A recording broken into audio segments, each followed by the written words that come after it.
Welcome back, this is SeanThomas, and we're going to move into the next turn. Where we left off last time, we engaged the Western Roman Empire and actually liberated the British, so they're now our military ally.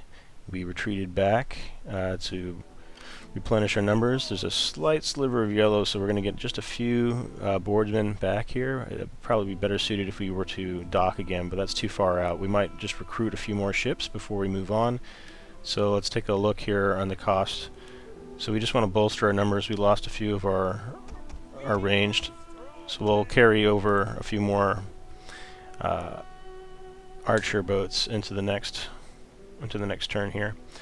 We also have positioned ourselves in Angelus.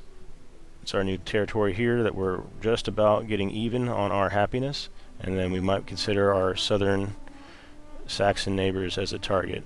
Either that or else we're going to grab our troops and move again west towards the Roman Empire to get a beachhead. We were looking at Camelodon, but it had been so racked by its battles with the Flemish that we decided to let it go back to the British and let them make the repairment, gain an ally in the process. So we're going to go ahead and hit that end turn. Got a character that has an assigned skill. It's nice, it reminds us. And we're going to throw that in food again just to make sure that we never run out of food.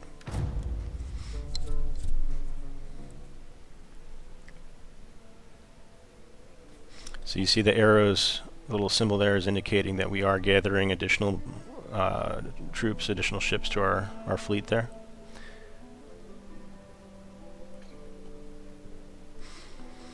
Yeah, the depth and beauty of the game is just astounding. All these different little icons that indicate. So the little symbol there, I believe that means it's the capital of that settlement. So if you're looking to wipe out a nation or at least make a big dent on them, you can focus on their capital.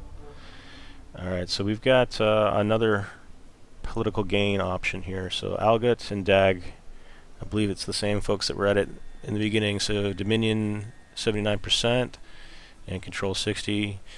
So we've got this man, hungry for power, has politically positioned himself to take office without your approval. He may be suited to the task, but cannot. But can you afford to let his ambition threaten your family's powers? So if we block the promotion, we'll lose influence of -20 for Dag. And if we do nothing, the office appointed Algot companion.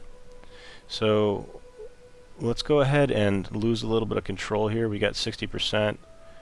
I'm not too concerned about Algot taking on the office of companion. I probably should have promoted him to that anyway. So we'll take a look at that.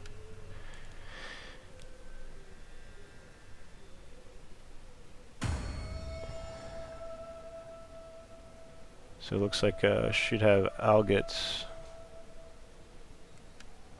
Yeah, so Algot is now listed as a companion. And then we've got candidates over here. If we look at their influence, they're all kind of low on influence. It needs 20 in order to move into the office of companion. And then these positions here require rank 2. We've got a rank 2 fellow here, but he has not yet attained an office, so we're going to go ahead and give him an office. So he has to first be a companion before he can move up to elder. That's pretty neat how they got the offices in tiers. So he's, you know, they're if they've got the requisite influence, they're going to start vying for the positions even if you don't assign them. So rather than losing out on influence and power in the game of control here, it's important to assign them their position. So we've got companion as the bottom tier. As soon as candidates come up in 20% influence, we want to move them there. And then once this fellow, since he's our highest level, Sigar. So Sigar, we're going to put him into elder as soon as it'll let us, perhaps in the next turn. Alright, so we're going to take our ships that we just picked up, we're going to move south again and see if we can pick up another target for the Western Roman Empire.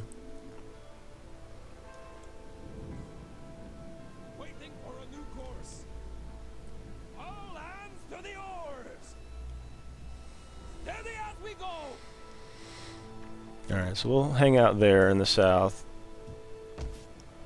We're only at -4 overall happiness. If we step outside with the troops, it drops to -10, but what happens if we recruit a new general here, and we can look for generals with traits. These traits could have some that give positive in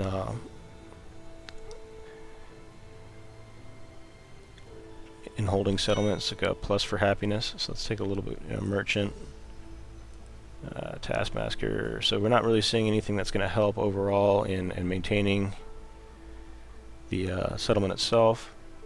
But we've got a relentless attacker, and we've also got somebody that has some governor tax rate increase.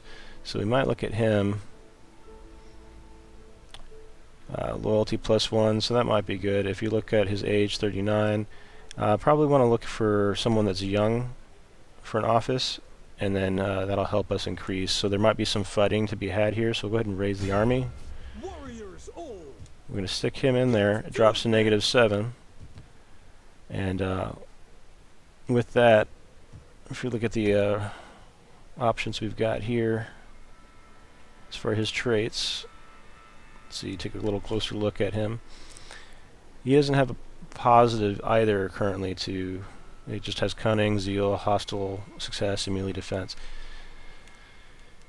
So right now, because we don't have any battles with the Saxons and we're looking to move into that, let's go ahead and cross the border here, and we're going to do a little bit of raiding. Get moving. Alright, so we're going to switch to raiding on the next turn. Right now we're trespassing. Warriors all.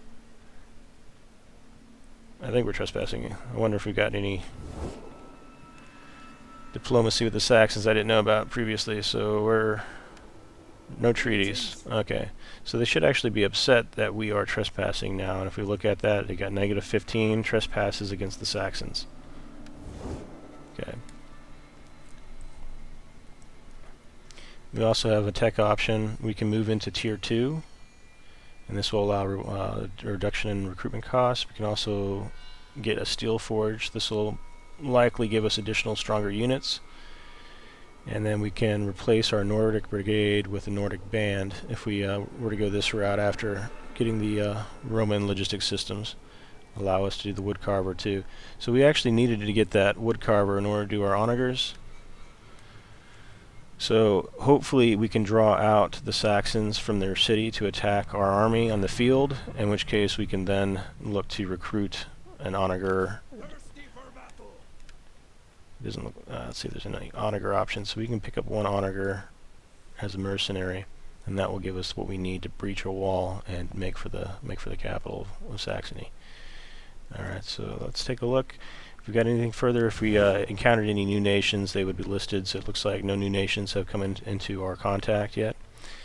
We could also consider having the Danes form up a defensive alliance with us. No chance of a tributary state. They're moderate on defensive alliance. Let's go ahead and get them in an alliance with us. Now we've got the Jutes as a military alliance, Danes as defensive alliance, and the British as a military alliance. They're quite weak, but hopefully we can give them the support they need to get going on their new re-emerging empire, so that they can fight off the Western Roman Empire. The more targets they've got, the less they can bring their brute strength against us. As you see, we are quite insignificant to the power of the Western Roman Empire. I think I'm going to leave it for this round here, moving into the next. So I want to thank you all for watching. Please mash that like button, subscribe, and we will move into the next round of our Norse campaign in the next episode. Thank you.